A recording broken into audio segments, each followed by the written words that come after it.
Alléluia. Jésus-Christ est Seigneur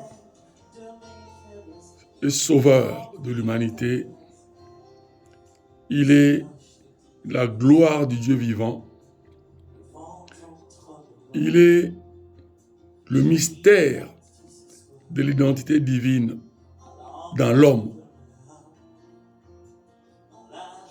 Dieu est mystérieux, il est multisystème, multipersonnalité, trinitaire. Le Père éternel,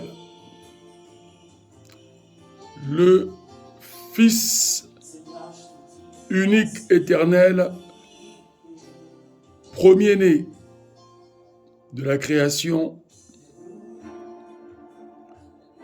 par qui Dieu créa l'homme à son image et à sa ressemblance, incarnant sa sainte parole, qui est l'énergie infinie et incomparable de l'éternité, l'énergie source créatrice de toutes les vies, et qui est Christ Jésus. Et dans le mystère divin, étant lui-même esprit éternel, d'où le Saint-Esprit. Pourquoi le Saint-Esprit? Parce que Dieu est saint, d'une sainteté incomparable et éternelle.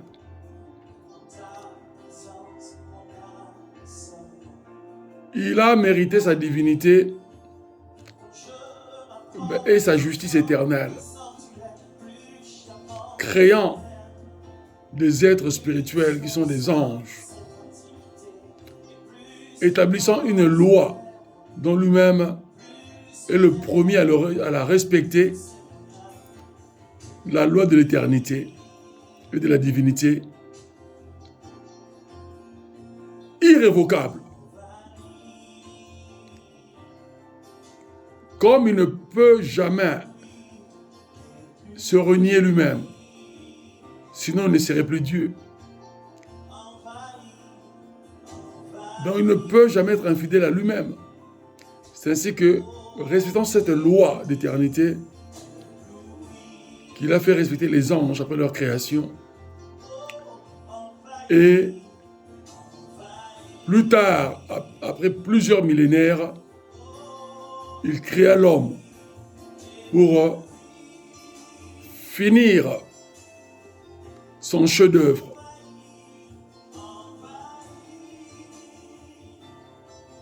Et qu'il a rendu le plus parfait. Dieu s'est transposé dans l'homme par la création d'Adam, puis d'Ève. Donc l'homme et la femme, universels, source génétique de l'humanité. Et il veut nous parler dans ces derniers temps. Pourquoi les derniers temps? Parce que Christ l'a prédit et que les prophètes antiques l'ont prédit pour Israël uniquement. Et les jugements de Dieu sur l'humanité voisine de leur territoire de Proche-Orient. Mais l'extension divine s'est effectuée sur Jésus-Christ pour atteindre le salut à toutes les nations du globe. Parce que Dieu a conféré le globe, qui est la terre planétaire, à l'homme, hommes et femmes. Et Dieu restera toujours le tout-puissant Créateur. Alléluia. Ce qu'il dit, c'est ce qu'il fera. Et il nous dit que humanité, ne soyez pas religieux, parce que la religion est un pouvoir humain associant mon nom et ma personne faussement. Pourquoi faussement? Parce que les religions pratiquent la politique de domination pour rendre l'humanité esclave et dépendant d'elle, c'est-à-dire dépendant des chefs religieux et des lois religieuses. Cette dépendance, c'est un esclavage, une prison.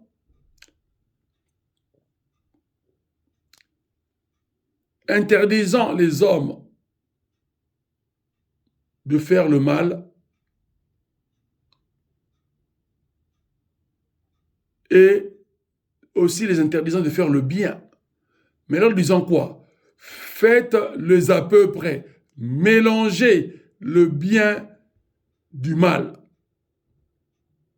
C'est ça, le pouvoir religieux.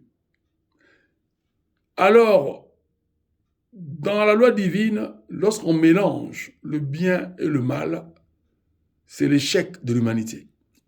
C'est le jugement de destruction de l'humanité.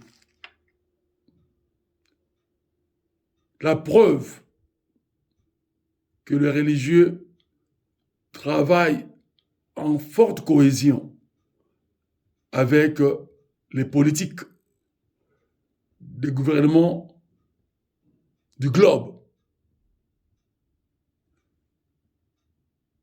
Ils prennent des décisions ensemble pour produire des guerres, des épidémies, des génocides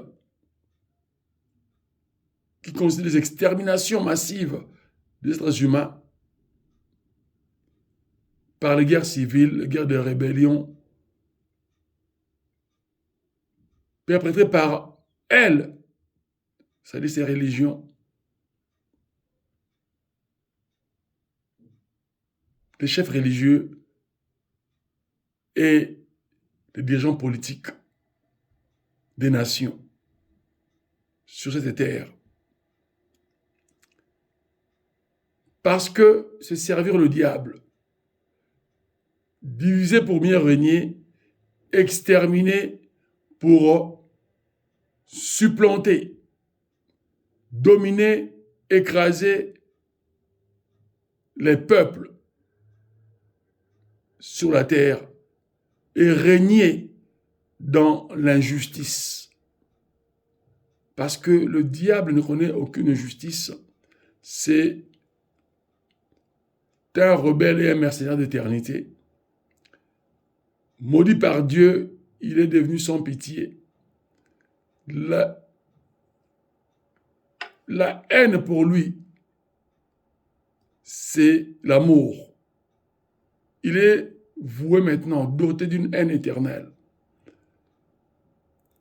Et sa justice devient la manifestation de toutes ces méchancetés qui constituent les injustices.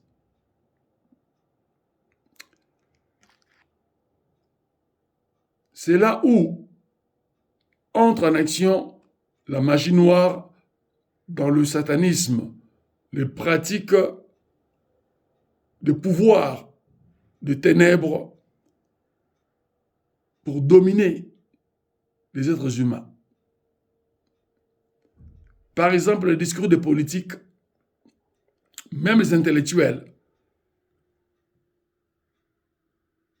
religieux ou les intellectuels athées, gobent cela. Ils croient, même lorsqu'ils discutent, lorsqu'ils opposent un peu, donnant leurs avis, leurs opinions, mais ils finissent par croire aux démagogies politiques des discours de tous ces politiques présentant leur plan politique de mensonge. Parce qu'ils promettent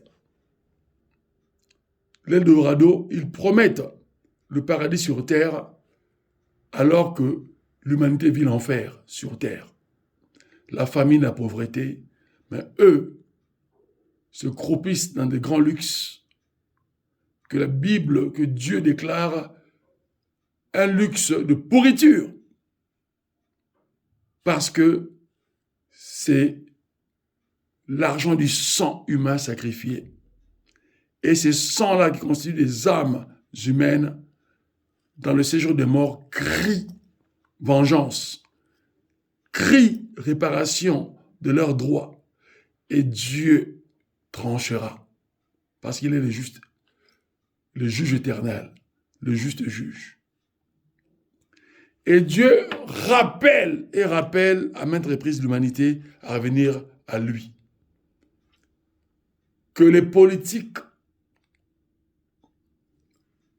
abandonnent leur politique de mensonge pour accorder les droits démocratiques au peuple de la terre.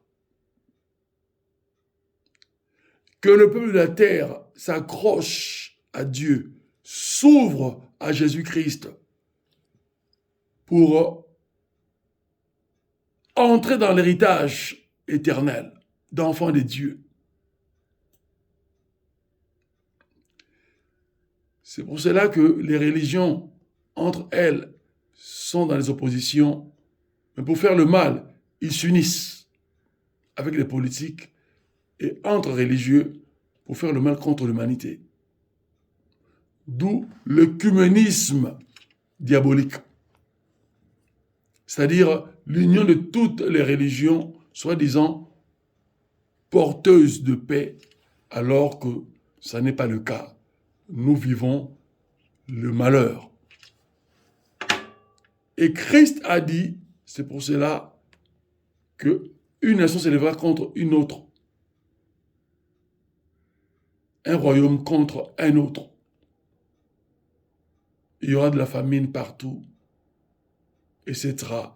Les familles seront détruites. Il n'y aurait plus d'humanité ni de valeurs humaines. Les enfants se révolteront contre leurs parents. Les parents contre leurs enfants, la femme contre son époux, l'époux contre sa femme. Sauf ceux qui auront pratiqué la foi correcte, basée sur les conseils de Jésus-Christ, sur la doctrine de Jésus-Christ, qui est la science divine. Que tous les peuples des nations doivent y adhérer. Sans cela, le jugement de Dieu tombera pour les récalcitrants, pour les rebelles, pour les opposants à la volonté divine. Dieu est esprit éternel. Il n'est pas une religion. Dieu, c'est lui qui nous commande pour notre bonheur au sein de l'humanité. Sa volonté est que tous les êtres humains soient bénis, aient un travail cohérent, vivent mieux de leur salaire, avoir de réserves, etc. Et cela demande aussi une politique correcte. Sans cela, il n'y aura pas de paix sur terre. La paix que les politiques nous parlent, ce sont des démagogies, c'est-à-dire des mensonges politiques. C'est des faux espoirs parce que nous ne voyons pas cette paix.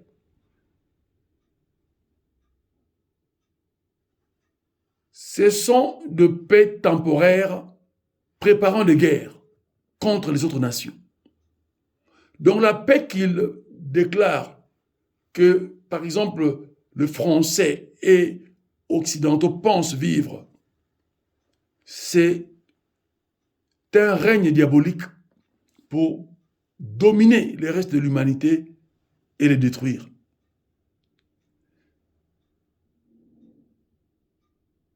D'où le terme philosophique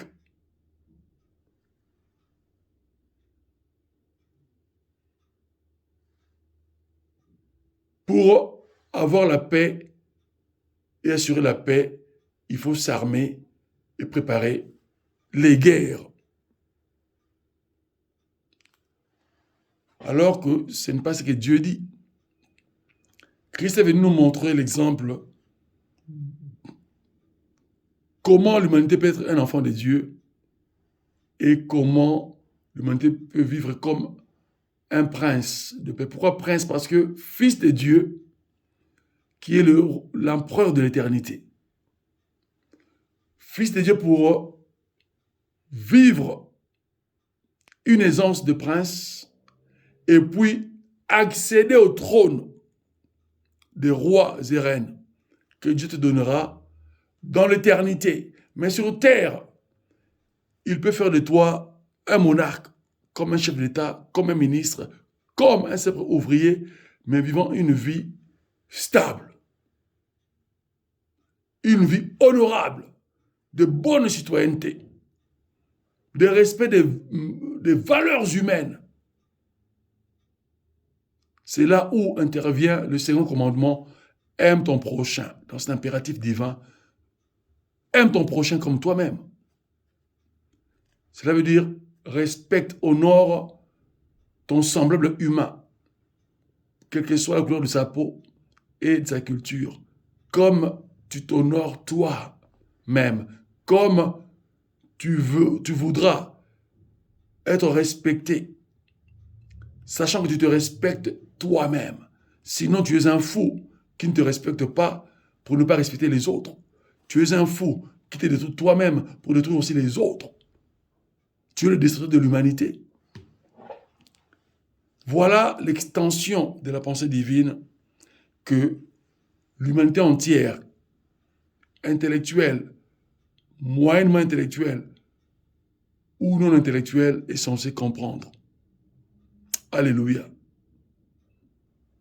Et Amen. Ainsi, je reviens vers vous pour vous étayer la pensée divine, une fois de plus, sur le jugement séculier de Dieu et son jugement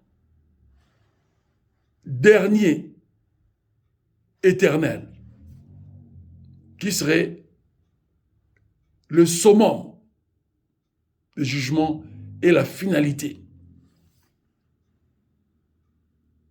Alléluia et Amen. Dieu est merveilleux. Tous les êtres humains sont des enfants de Dieu, mais ils ne le savent pas. Certains religieux disent que Dieu n'a pas d'enfant. Ça, c'est un mensonge du diable.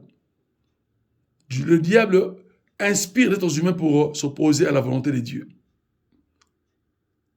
Si Dieu te crée selon son image et sa ressemblance, scientifiquement parlant, ça veut dire que tu es le clone de Dieu. Tu portes les gènes de Dieu. Tu portes la sémence de Dieu.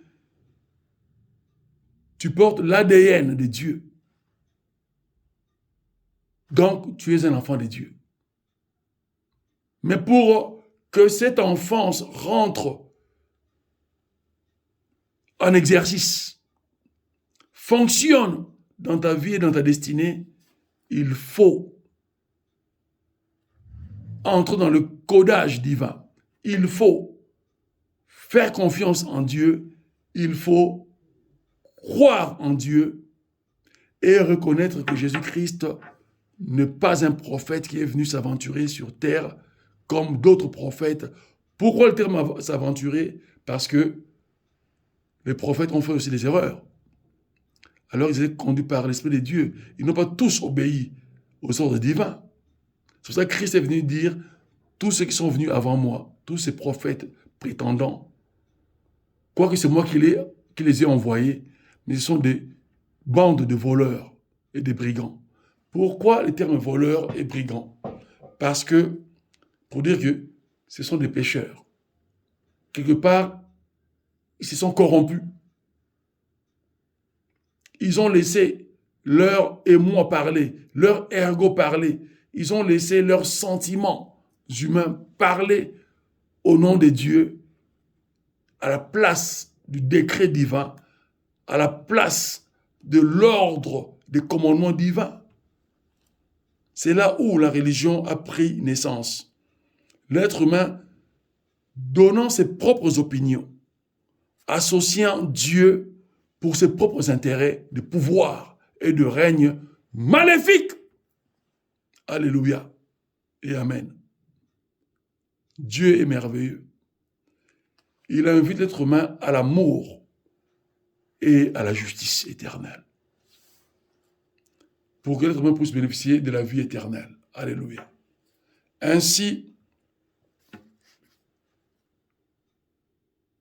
le thème de cet après-midi dont je vous énumère le passage biblique, le thème, c'est revenez à la justice de Dieu. Revenez à la justice de Dieu. C'est un impératif divin. Pourquoi revenir? Parce que l'appel a été déjà formulé et transmis avant que vous soyez nés, avant que vous existiez, avant que vous soyez un embryon sur un développement de l'état fœtal dans le ventre de vos mamans et de toutes nos mamans que j'honorerai toujours, mère de l'humanité.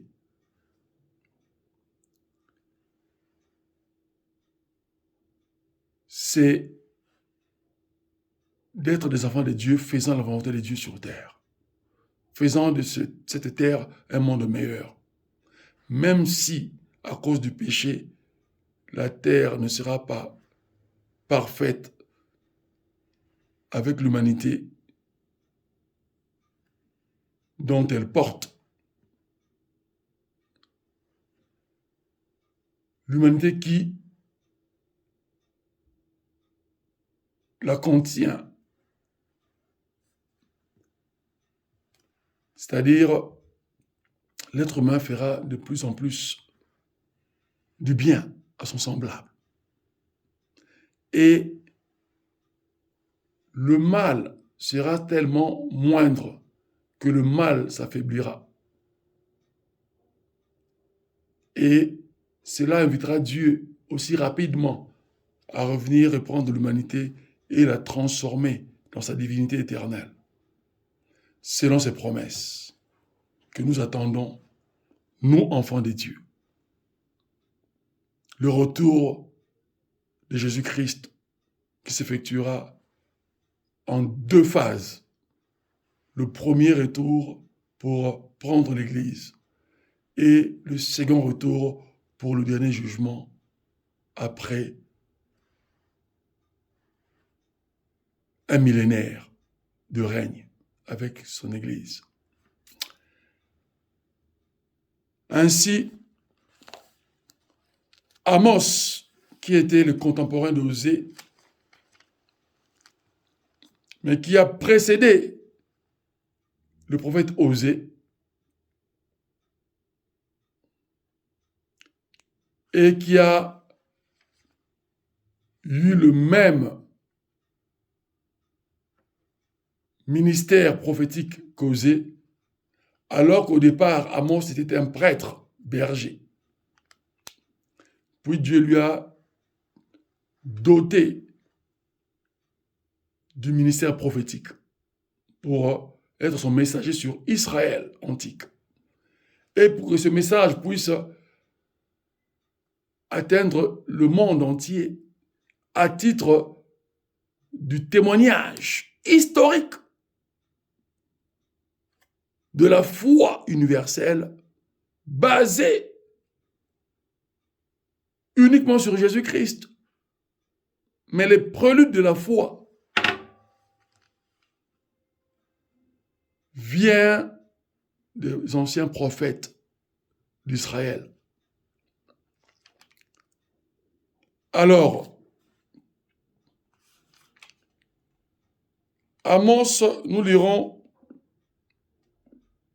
une partie du chapitre 1er et nous lirons le chapitre 5 d'Amos en grande partie et nous lirons aussi la Nouvelle Alliance par rapport au parallélisme de la volonté de Dieu dans tous ces contextes bibliques et qui sont prophétiques. Amos, chapitre 1er, nous décrit le ministère d'Amos,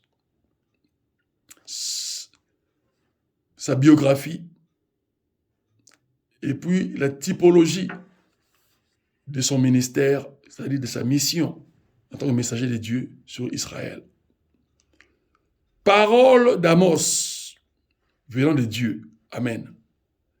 L'un des éleveurs de Tekoa, c'est-à-dire berger de Tekoa. Alléluia. Et le nom d'Amos veut dire porteur des fardeaux. Mais quel fardeau? Le malheur d'Israël, pour qu'il en soit l'aviseur, celui qui prévient le peuple d'Israël de son malheur, afin que le peuple d'Israël puisse se détourner de son malheur et qu'il embrasse le bonheur. Alors le Tekoa qui est un territoire, une petite ville au sud de Bethléem. Bethléem voudrait dire la maison du pain. C'est là où Christ y était né.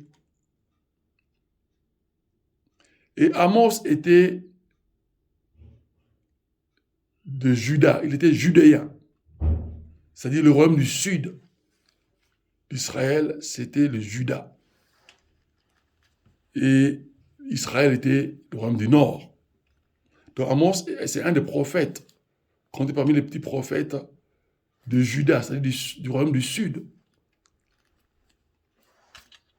et qui était célèbre dans leur temps, vu leurs témoignages frappants. Éleveur de Tekoa, vision qu'il eut sur Israël au temps d'Ozias, roi de Juda, et au temps de Jéroboam, fils de Joas, roi d'Israël, 2 ans avant le tremblement de terre. Et le tremblement de terre constitue un jugement séculier, géologique de Dieu et aussi démographique. Parce que les gens meurent et puis, à cause du tremblement de terre, beaucoup de peuples se déplacent et vont ailleurs pour leur sécurité, vont dans d'autres territoires, d'où la démographie. Mais le jugement géologique, c'est sismique, le tremblement de terre. Alléluia. Ainsi, il dit, dans ce langage prophétique de codage parabolique, de Sion, montagne de Sion, le lieu de tout le pèlerinage d'Israël, le lieu de prière et de retraite de prière pour les pieux juifs, pratiquant le mosaïsme, la loi de Moïse, les 113 lois applicables, et qu'ils arrivaient pas à en appliquer entièrement. De Sion, l'Éternel rugit, c'est-à-dire Dieu comme un lion, tonne, c'est-à-dire déclare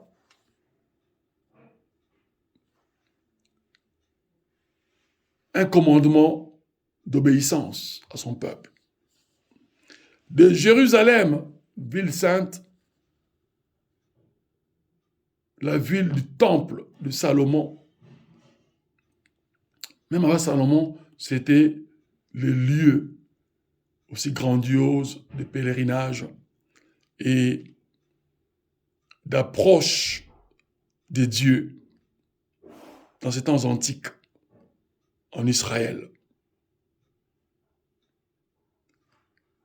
De Jérusalem, il donne de la voix.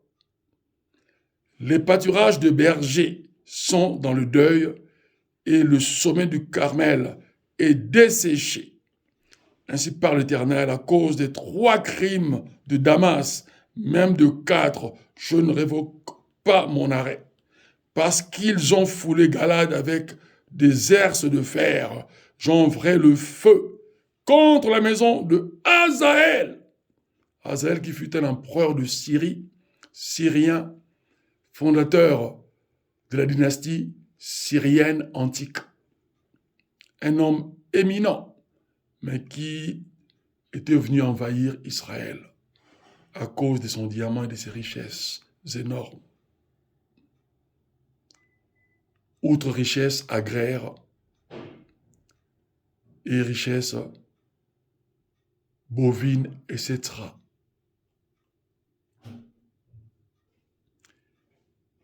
Et il dévora les donjons de Ben-Hadad, aussi un dominateur d'Orient. Je briserai les verrous de Damas, j'exterminerai de Bikat-Aven les habitants, dit Dieu, et de Ben-Eden, et de Beth-Eden, celui qui tient le sceptre, c'est-à-dire le roi de Beth-Eden. Et le peuple de Syrie sera déporté à Kyr. Alléluia.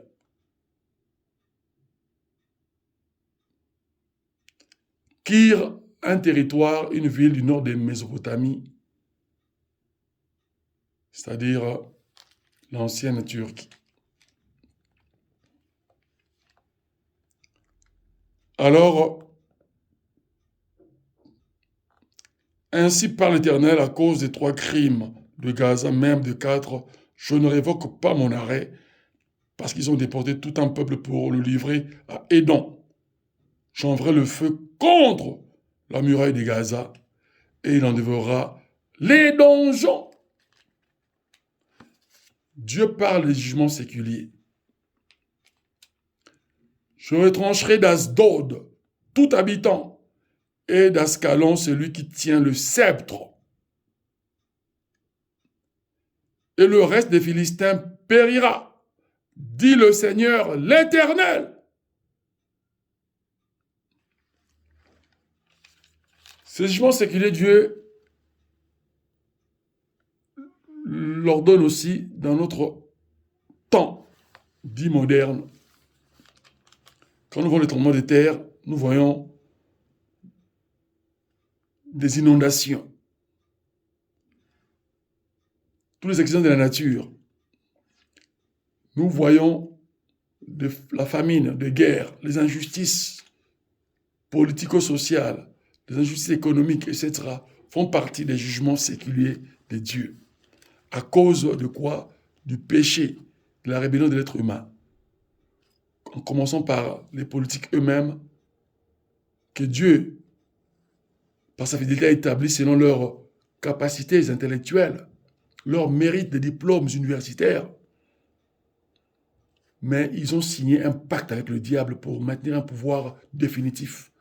Ils ont forcé l'injustice pour régner, la méchanceté et l'intimidation.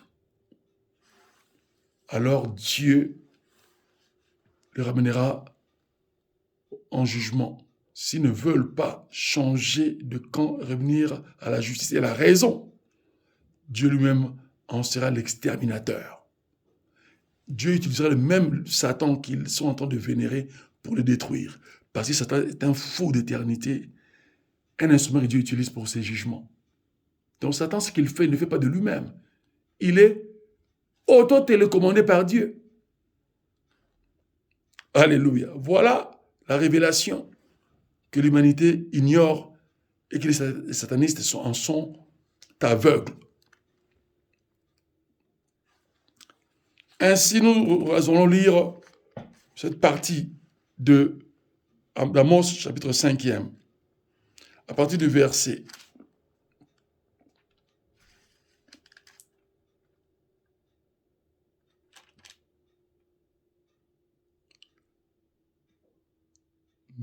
nous lirons à partir du verset 12. Car je le sais, vos crimes sont nombreux et vos péchés énormes, dit Dieu. Vous opprimez le juste, vous le rançonnez et vous, à la porte, vous évincez les pauvres. Voilà pourquoi, en des temps comme ceux-ci, l'homme intelligent se tait. Pourquoi l'homme intelligent se tait? Parce que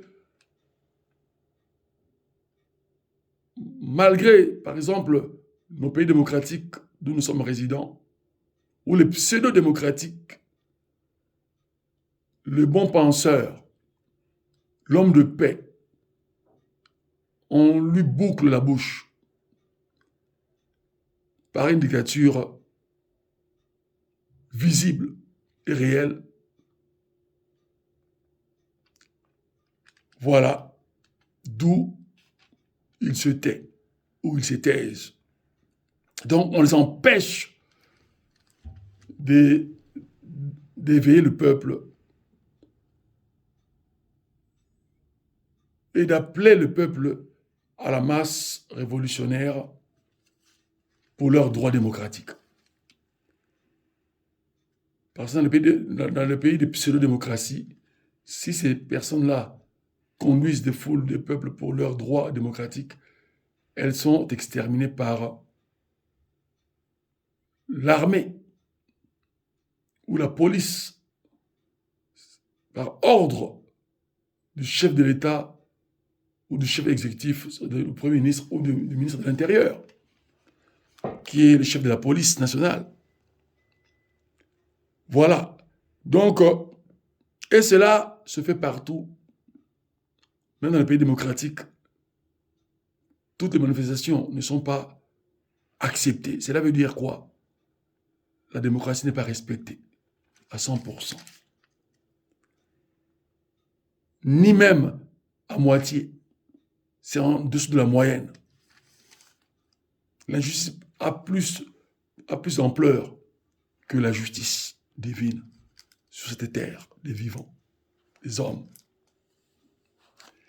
Ainsi, nous continuons. Dieu fait appel à la repentance à tous ces chefs dirigeants, à ces dirigeants politiques, à ces chefs militaires, etc., à ces chefs de gouvernement mondiaux. Il dit, car ces temps sont mauvais. Pourquoi mauvais? Parce que le mal domine et le jugement de Dieu s'apprête fortement à frapper les humains. Recherchez le bien et non le mal. Recherchez le bien et non le mal. C'est-à-dire, abandonnez le mal, abandonnez vos maux. Faites le bien. Revenez à la raison humaine. Revenez à l'humanité véritable. Revenez à l'authenticité de la divinité. Revenez à la fraternité universelle, sincère. Alléluia. Et amen. Recherchez le bien, non le mal, afin que vous viviez, c'est-à-dire que vous puissiez vivre le bonheur sur cette terre.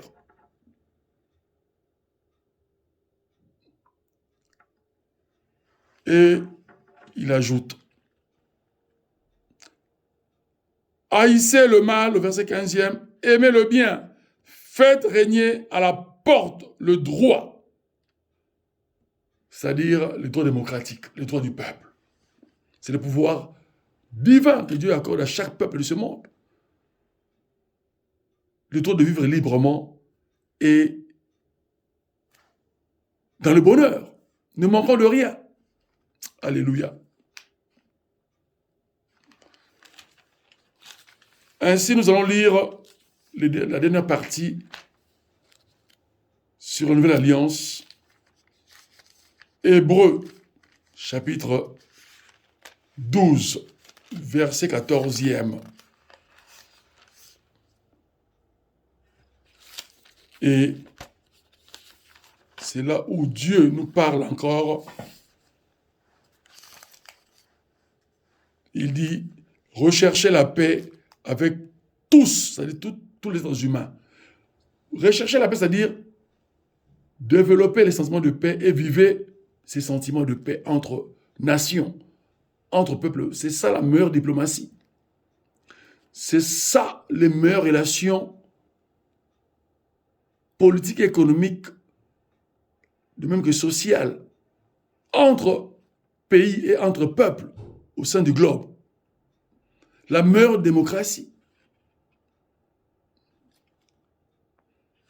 Si les politiques appliquent ces normes bibliques prophétiques qui sont évangéliques, le monde serait un délice. Pourquoi rouler à carrosse sur dans une Rolls-Royce et voyant son semblable gisant comme un clochard dans la rue, et puis on lui porte l'accusation qu'il a négligé ses études, et c'est pour cela que cette personne souffre ainsi. Alors consciemment, nous savons que c'est le système qui maintient cette personne-là dans un état d'esclavage et de plus grande pauvreté. Donc on se laisse corrompre par des faux raisonnements égoïstes, avares et méchants, impitoyables, inhumains. C'est ça l'être humain que la Bible dit, qui se vautre dans la boue de la puanteur, comme un cochon.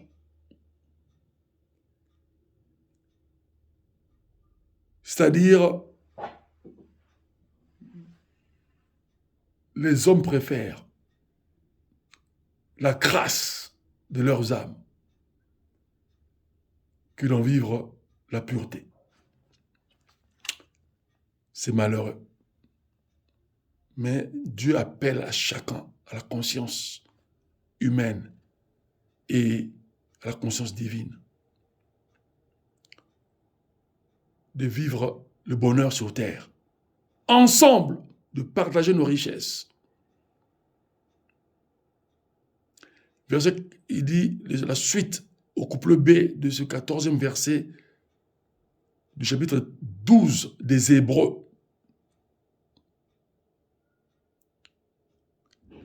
Recherchez la paix avec tous et la sanctification, c'est-à-dire la pratique de la foi correcte basée sur la doctrine de Jésus-Christ.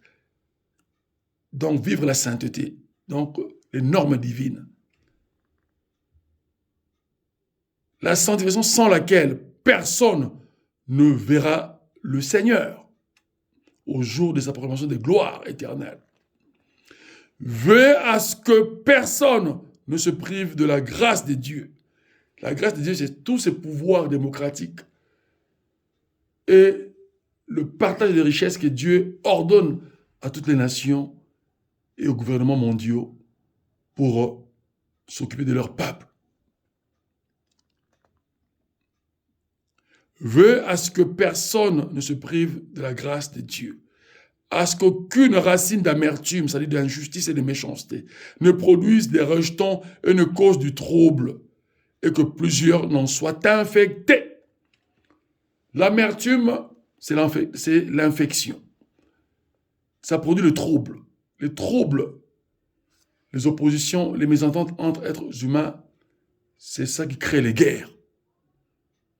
Et les guerres, c'est la destruction de l'humanité dans chaque territoire du globe. Soyons intelligents et sages pour être les véritables êtres humains. Selon notre définition de l'humanité, l'animal intelligent. Sinon, nous allons vivre comme des animaux à l'état sauvage. Les plus féroces et carnivores dévoreront les herbivores. Ce n'est pas la loi de la jungle, à cause du péché, que Dieu dit à l'humanité de vivre. C'est l'heure de la justice divine et de l'équité, l'heure de l'amour divin et d'éternité. La loi de la vie éternelle commence sur terre par le vécu d'une bonne citoyenneté et d'une noblesse divine. Alléluia. 16e verset. Veillez à ce que personne ne soit débauché ni profanateur comme Ésaü, Les débauchés, ce sont toutes ces personnes, en commençant par la classe dirigeante, politique, administrative, etc., et dans les familles, qui s'opposent à la divinité et aux valeurs humaines. Ils profanent l'humanité, ils profanent la divinité également. Comme Ésaü a perdu son droit d'aînesse à cause d'une soupe auprès de son jeune frère, Jacob. Et aujourd'hui, l'humanité fait comme Ésaü. Nos droits à nous, divins, nous le balançons dans la poubelle et nous prenons les droits sataniques qui nous emprisonnent dans un esclavage de malheur. Il faut en faire une révolution, alléluia, et regagner le divin.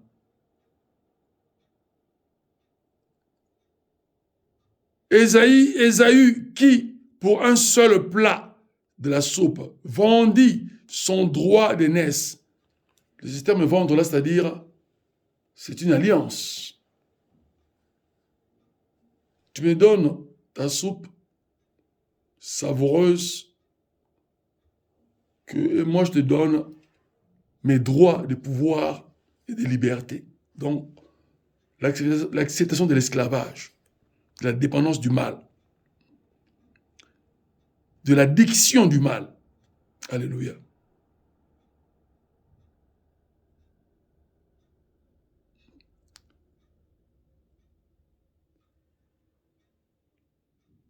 Alors, verset 18e qui nous dit, vous ne vous êtes pas approchés, en effet, d'une montagne qu'on pouvait toucher et qui était embrasée par le feu.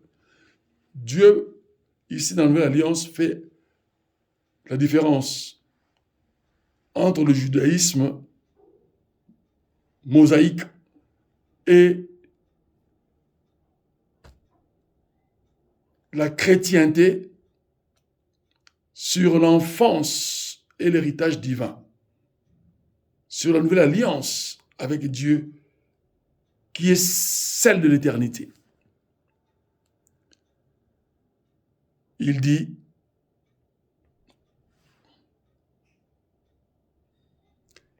ni l'obscurité, ni des ténèbres, ni de la tempête, ni du retentissement de la trompette, ni d'une clameur de paroles telles que ceux qui l'entendirent demandèrent qu'on ne leur adresse pas un mot de plus. C'est-à-dire le spectacle, lorsque Moïse est allé rencontrer Dieu au sommet de la montagne du Carmel et lorsqu'il est descendu, même du Sinaï également, puisque Moïse y est monté 2 fois. Son visage était transfiguré en soleil. Et le peuple ne pouvait pas regarder Moïse. Et la terre avait tremblé en ces lieux-là. Et le peuple d'Israël antique a demandé que Moïse plaide pour eux. Et ils n'étaient pas dignes de parler à Dieu. Sinon, ils seraient exterminés. Parce qu'ils étaient pécheurs et idolâtres. Donc, dans ce contexte de la Nouvelle Alliance, l'Esprit Saint, le Saint-Esprit, nous fait la différence entre l'Ancienne Alliance et la Nouvelle et nous fait comprendre que la Nouvelle Alliance est primordiale, c'est l'alliance parfaite et définitive. C'est l'alliance éternelle que Dieu a fait avec les êtres humains par Jésus-Christ uniquement.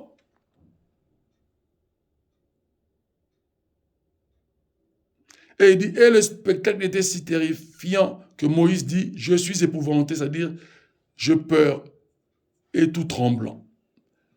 Mais verset 22 qui nous dit, mais au contraire, vous êtes approchés, vous enfants de Dieu, de la montagne de Sion et de la cité du Dieu vivant, la Jérusalem céleste et non la terrestre, qui est sur Israël, mais la Jérusalem céleste, c'est-à-dire la ville sainte que Dieu a préparée pour tous les saints, pour l'humanité sainte, que Dieu va élire au dernier temps, c'est-à-dire à la fin des temps plutôt, c'est-à-dire au jour du dernier jugement.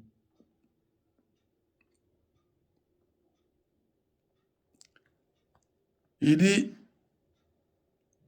des myriades d'anges, c'est-à-dire des milliards et des milliards d'anges, de la réunion, de l'assemblée des premiers-nés inscrits dans les cieux. Premier-né au pluriel avec Christ étant le premier-né, c'est-à-dire le divin qui a pris la forme humaine pour transmettre la divinité à l'humanité. Premier-né divin dans les cieux. Des esprits des justes parvenus à la perfection par le décret de la justice divine et éternelle. De Jésus-Christ lui-même étant le médiateur d'une nouvelle alliance et du sang qu'il a versé de valeur plus grandiose,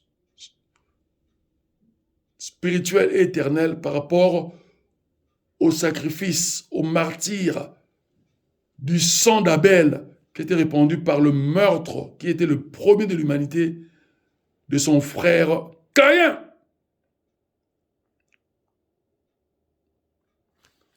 Dieu nous appelle à garder l'alliance éternelle de Dieu basée sur Jésus-Christ, sur le symbolisme de son sang qui a coulé à la croix, l'offrande parfaite dont il s'était faite, se sacrifiant pour le salut universel de toute l'humanité. C'est pour ça que l'humanité tout entière est obligée de le choisir, de le reconnaître comme son médiateur auprès de Dieu, comme son sauveur et comme le garant de sa vie éternelle. Amen. Gardons la foi. Que Dieu vous bénisse abondamment. Peuple de l'humanité, Dieu vous aime et vous aimera toujours jusqu'au dernier souffle de votre vie. Que vous soyez athée, agnostique, religieux ou véritable enfant de Dieu, c'est-à-dire croyant véritable en Dieu. Mais Dieu nous appelle tous à être ses enfants. Ne désirez pas d'être sauvés au travers le feu. Que Dieu puisse évaluer votre humanité, etc., pendant que vous êtes en train de griller au feu et puisse vous délivrer au dernier moment. Et on ne sait pas ces souffrances dureront combien d'années, puis ce sont des années du calendrier éternel de Dieu. La Bible nous dit que 1000 ans pour nous les hommes n'est que 24 heures devant Dieu. Ce n'est pas l'exactitude, c'est-à-dire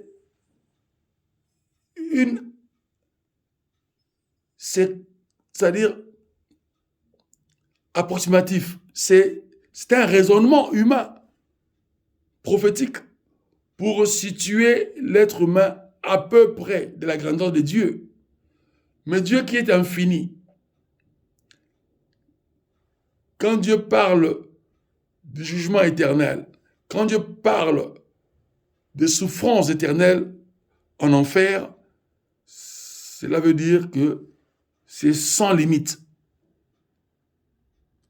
Donc, si tu pars en enfer à cause de ton rejet de Dieu, du véritable Dieu qui est Christ et Jésus, et que par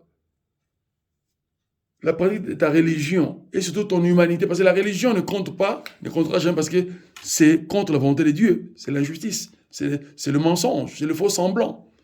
Mais ton humanité, ta bonne humanité, aimant les autres, aidant les autres, etc., Dieu te sauvera, mais au travers du feu de l'enfer. Pourquoi vouloir souffrir avant d'être sauvé et souffrir atrocement. Alors que Dieu t'appelle dans cette liberté à le reconnaître et à éviter ces derniers jugements. Et d'entrer la tête levée et les épaules, le torse bombé, c'est-à-dire avec fierté et assurance d'enfant de Dieu, méritant la justice divine, d'entrer au ciel et de régner avec Jésus-Christ pour l'éternité. Quel privilège! Aujourd'hui, les gens se tuent pour construire quelques maisons, quelques briques qui vont se détruire dans quelques années et dont ils ne verront pas toute leur vie, même s'ils vont y habiter. Alors qu'au ciel nous est réservé des palaces et des châteaux diamantés en cristal de diamant, du luxe du jamais vu sur terre.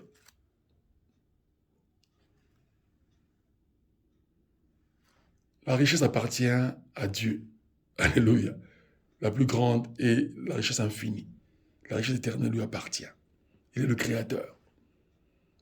Vivre avec le Créateur, c'est le plus grand délice.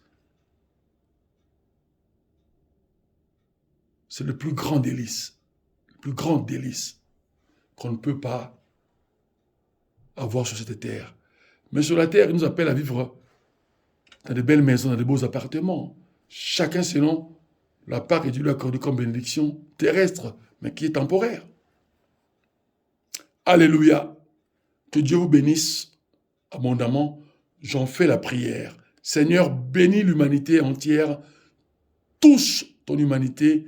Délivre-la des puissances des ténèbres et fais-la rimer vers toi. Fais-la revenir vers toi. Accueille-la, sauve-la et embellis-la dans ta sainteté. Enrichis-la dans ton amour et dans ta justice pour qu'elle puisse vivre une richesse et une justice divine sur terre. Père éternel, reçois ma prière avec reconnaissance et foi et accorde ton pardon à tous les ignorants pécheurs. Ainsi je prie, je te loue et t'adore, toi le divin, l'Éternel des armées célestes, le juste juge, le garant de notre vie présente et de notre vie éternelle. Sois magnifié au sein de l'humanité et dans ma vie, en ton nom précieux, glorieux, incomparable, incommensurable, ultra miraculeux, Jésus-Christ. Amen. Que Dieu vous bénisse. À bientôt.